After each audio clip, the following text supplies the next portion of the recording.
নমস্কার, আপনাদের সবাইকে পাপিয়া হেসেলের সাদর আমন্ত্রণ। আপনারা সবাই কেমন আছেন? আশা করছি অনেক অনেক ভালো আছেন। আজকে আবার স্ট্রিট ফুডের একটি রেসিপি নিয়ে হাজির হয়ে গেছি। আশা করছি রেসিপিটি আপনাদের পছন্দ হবে। তো চলুন শুরু করা যাক। প্রথমে এখানে আমি 250 গ্রাম মতন ময়দা নিয়ে নিয়েছি।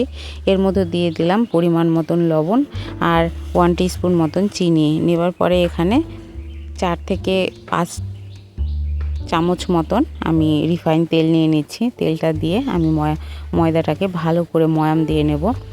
যত ভালো করে ময়াম দেওয়া হবে এই সিঙ্গারাগুলো ততটাই খাস্তা হবে আর খেতে সুস্বাদু হবে।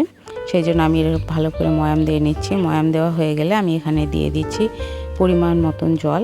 জলটা একবারে দেবেন না, আস্তে আস্তে দেবেন আর আস্তে আস্তে এটাকে মাখতে থাকবেন। ডোটা বেশ নরমও হবে না আবার শক্তও হবে না, মাঝারি সাইজে ডো করে নিতে হবে। এই যে আমার ময়দাটা মাখা হয়ে গেছে। এটাকে রেখে দেবো মোটামুটি 1-1.5 ঘন্টার জন্য। এরপরে চলে যাচ্ছি অপর স্টেপে।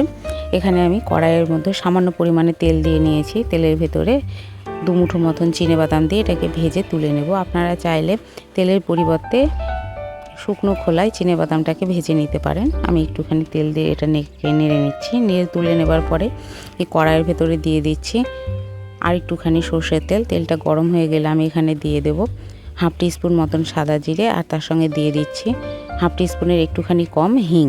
দিয়ে একটুখানি নাড়াচাড়া করে আমি এখানে দিয়ে দেব আলু আর ফুলকপি। সেটাকে ছোট ছোট টুকরো করে কেটে নিয়েছি। সেটাকে দিয়ে একটুখানি নাড়াচাড়া করে নিচ্ছি। নেবার পরে এখানে দিয়ে দেব পরিমাণ মতন লবণ আর সামান্য পরিমাণে একটুখানি হলুদ দিয়ে এটাকে ভালো করে কষিয়ে নিতে হবে। তরকারিটা যত ভালো কষানো হবে সিঙ্গারার টেস্টটাও ঠিক ততটা ভালো হবে। সেই জন্য আমি এখানে লো ফ্লেমে আস্তে আস্তে তরকারিটাকে কষিয়ে নিচ্ছি। আপনারা চাইলে এই আলুটা গোটা গোটা আমি কেটেছি, আপনারা চাইলে এটা সেদ্ধ করে তরকারি করে নিতে পারেন। আমি এখানে গোটা করে কেটেছি আর দিয়ে দিলাম পরিমাণ মতন জল। দিয়ে এটাকে ভালো করে সেদ্ধ করে নেব। আর দিয়ে দেব 1 ইঞ্চি মতন আদা, সেটাকে কুচিয়ে নিয়েছি। আর দিয়ে দিচ্ছি কাঁচা লঙ্কা কুচি। আপনারা চাইলে এগুলো গুঁড়ো ইউজ করতে পারেন, তবে আমি টেস্টের জন্য আমি এখানে কাঁচা লঙ্কা কুচিটা দিয়েছি। বেশ অনেকটাই দিয়েছি, বেশ ঝাল ঝাল হবে। আর এখানে চিনেবাদামটাকে দিয়ে ভালো করে নাড়াচাড়া করে এটাকে নামিয়ে নেব। তাহলেই তৈরি হয়ে যাবে আমাদের সিঙ্গারার তরকারিটা। আর এখানে আটাটাকে মেখে রেখেছিলাম, আটাটাকে আরেকটুখানি মেখে নিলাম। নেওয়ার পরে এখানে লেচি কেটে নিয়েছি। নেবার পরে এটাকে ভালো করে বেলে বেশ ছড়িয়ে নিতে হবে। এবার পরে এখানে মাঝখান থেকে আমি কেটে নিচ্ছি। নিয়ে এই ধারটাতে আমি জল দিয়ে দিলাম। জল লাগিয়ে দিয়ে আমি এটাকে ভালো করে আটকিয়ে নিলাম। এটা জল লাগালে ময়দাটা একে অপরের সঙ্গে ভালোভাবে এঁটে যাবে। যে আটকিয়ে নেবার পরে আমি এখানে দিয়ে দেব ভেতরে পুরের যে তরকারিটা করে নিয়েছিলাম সেই পুরের তরকারিটাই দিয়ে দেব। দিয়ে এই মুখটাতে আবার একটুখানি জল লাগিয়ে সিঙ্গারা শেপে মুখটা মুড়িয়ে দিলেই তৈরি হয়ে যাবে সিঙ্গারা। এই যে দেখুন আমি একদম ভর্তি করে পুর দিয়েছি আর সাইড থেকে জল লাগিয়ে এই মুখটাকে মুড়ে দেব।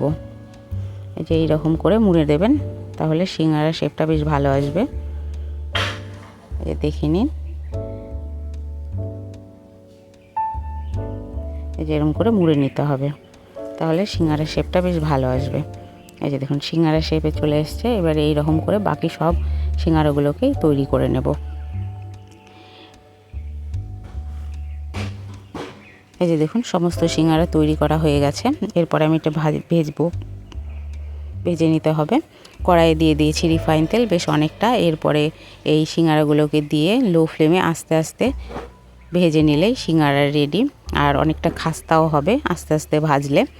আজকের রেসিপি আপনাদের কেমন লাগলো অবশ্যই কমেন্টের মাধ্যমে জানাবেন। লাইক করবেন, শেয়ার করবেন বন্ধুবান্ধব আত্মীয়দের মাঝে। আর সাবস্ক্রাইব করে অবশ্যই আমার পাশে থাকবেন। এরকম রেসিপি পেতে অবশ্যই চ্যানেলটা সাবস্ক্রাইব করবেন। এই যে সিঙ্গারা একটু একটু করে লো ফ্লেমে আস্তে আস্তে হচ্ছে। এই যে কালারটাও চেঞ্জ হয়ে এসছে। আর একটু কালার চেঞ্জ হলে আমি এটাকে উঠিয়ে নেব, তাহলে আমাদের সিঙ্গারা রেডি। সম্পূর্ণ ভিডিও দেখবার জন্য ধন্যবাদ।